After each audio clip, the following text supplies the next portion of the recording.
என்னதான்டா படம் எடுத்து வச்சிருக்கீங்க? அதாவது எல்ஐகே மூவியை தான் மக்களை சொல்றேன். பிரதீப் ரங்கராஜ் அவரை வச்சு ஒரு வேலையே வாங்கலன்னு சொல்லலாம் இந்த படத்துல. ஏன்னா அவரை வச்சு ஏகப்பட்ட இது சூப்பரா நடிக்க வைக்கலாம், ஆனா நடிக்கவே வைக்கல மாதிரிதான் தோணுச்சு. எஸ்.ஜே. சூர்யா அந்த ஒரு டான்ஸ், அந்த ஒரு காமெடி, அவரோட ஹியூமர் சென்ஸ்க்காக வேணா இந்த படத்தை ஒன் டைம் கூட பார்க்கலாம், one time kind of okay மாதிரி தான் இருக்கு.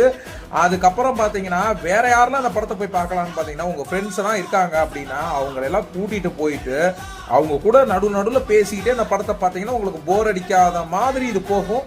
நல்லா இருக்குன்னு சொல்ல முடியல, நல்லா இல்லைன்னு சொல்ல முடியல, ஒரு மாதிரியா இருக்கு. ஃப்ரெண்ட்ஸ் இல்ல கேர்ள் ஃப்ரெண்ட்ஸ் இருந்தாங்கன்னா கூட்டிட்டு போனீங்கன்னா உங்களுக்கு ஏதாவது ஒண்ணு இதுல கனெக்ட் ஆகும். ஃபைனலா சிங்கிள் பசங்களாம் யாருக்காக இந்த படத்தை பார்க்கலாம்னு பாத்தீங்கன்னா நம்ம அனிருத்துக்காக தான் மக்களே.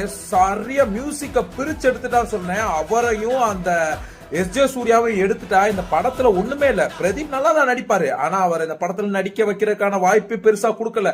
அதை தாண்டி பாத்தீங்கன்னா அந்த ஒரு சாங் இருக்கே, நம்ம சைல்ட்ஹுட் ஃபேவரட்னு சொல்லலாம். அந்த சாங்குக்காக கண்டிப்பா இந்த படத்தை பார்க்கலாம்.